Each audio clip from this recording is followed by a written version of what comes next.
In the quaint village of Willowbrook, nestled between rolling hills and whispering forests, lived a man named Elias.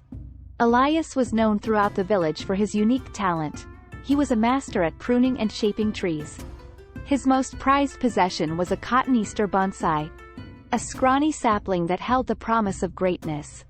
As the years passed, he meticulously tended to the tree, pouring his heart into every twist and curve. The villagers marveled at his dedication and the astonishing beauty he coaxed out of the tree.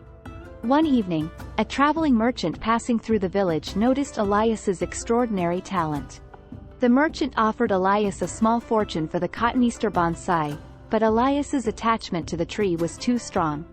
As the years went by, Elias's reputation as a skilled bonsai artist grew far and wide. Yet, the Cottoneaster bonsai remained his most cherished creation. One fateful morning, Elias awoke to find his beloved Cottoneaster bonsai missing.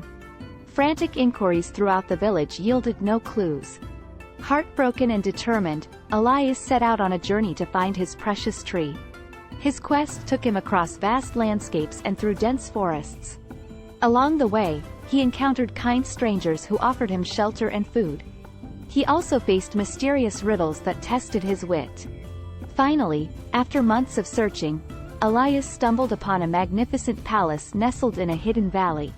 In the palace courtyard stood his Cottoneaster bonsai, more beautiful than he had ever imagined. The queen welcomed him warmly and shared stories of how the tree had inspired her kingdom.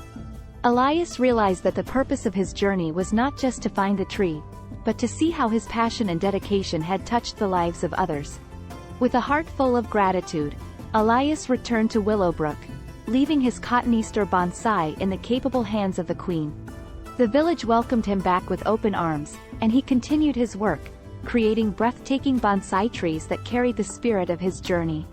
And so, the village of Willowbrook continued to flourish, nourished by the lessons of a man who had nurtured a dream into reality, and by a tree whose journey had united two souls in a bond that transcended time and distance. The shaped dreams of the Cottoneaster bonsai,